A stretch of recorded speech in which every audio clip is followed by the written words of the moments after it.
The crash of Air India flight AI-171 has shaken everyone. A Dreamliner crashing. Who saw that coming? Especially when the Dreamliner is marketed as one of the safest aircrafts. But clearly, there were cracks, both literal and metaphorical. You mean the history of defects? That this same plane had a fuel leak 4 years ago? Exactly. November 2021, emergency landing in Turkey. And yet this very aircraft was still flying in 2025? What's shocking is that the issues weren't isolated. Former Boeing employees spoke out. Metal shavings left inside the aircraft. And then there's the pressure. Workers were allegedly told not to report violations. That points to a systemic failure. And let's not forget the AC, the lights, the entertainment system. Passengers noticed things weren't working, even before takeoff. Including the wing flaps moving erratically. That should have been a red flag. It was.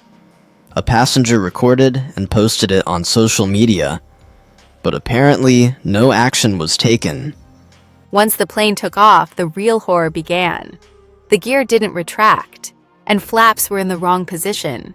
That's incredibly dangerous during takeoff. It restricts lift and increases drag. One theory says the pilot made a mistake, retracted the flaps instead of the landing gear. But that seems unlikely. The Dreamliner has built-in warnings, and the captain had over 8,000 flying hours. So we look at the other possibility, a complete power loss. That's where the rat comes in. The ram air turbine, visible in Ariane's video, deployed when all other power sources fail. That sound of a propeller, the flickering lights, signs that the rat activated. But it only works effectively at higher speeds and altitudes. This flight barely had 30 seconds. Meaning the rat couldn't do much, and the pilots had no time to react. Now, why did the power go out? One theory is dual engine failure, both engines shutting down. That's extremely rare. Only 7 reported cases in 70 years. But the pilot did say there was no thrust. And the gear not retracting could also be because of insufficient power. Fuel contamination becomes a prime suspect. If the jet fuel was tainted, engines could fail. That would implicate fuel suppliers at Ahmedabad Airport, Indian Oil, Barrett Petroleum, or Reliance. It's critical to note, aviation fuel needs rigorous testing. A lapse there is unforgivable. Another theory, total electrical failure.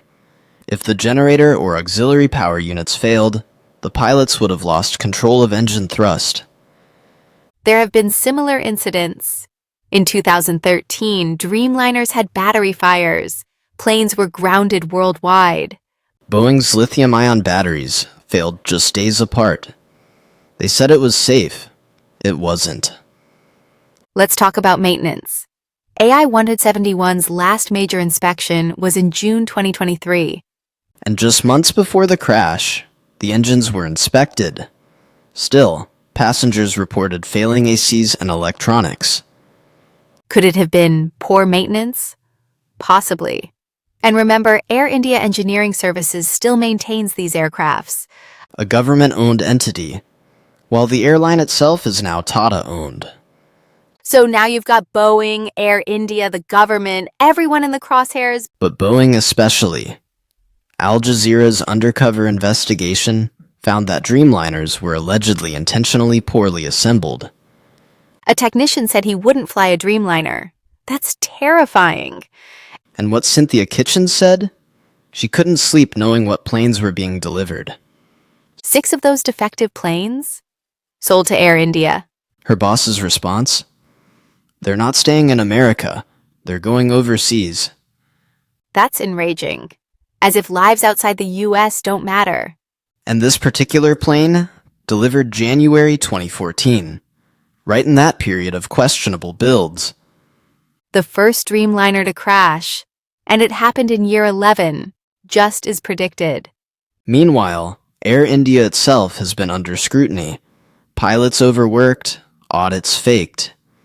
Even food poisoning incidents mid-air. It seems like a pattern of negligence. So what's the truth? Was it Boeing's shortcuts, Air India's poor maintenance, contaminated fuel, or all of the above? Most likely a combination.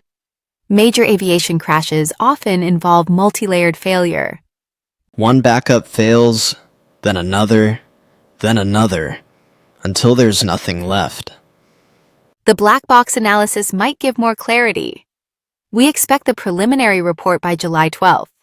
But whether it's fuel, wiring, batteries, or flaps, what this tragedy exposes is a chilling reality. Safety is only as strong as the weakest link. And when profits trump people, that weakest link snaps. One final thought. If employees themselves refuse to fly in planes they build, How can passengers ever trust what's in the air above them? something to think about until the next flight and the next conversation.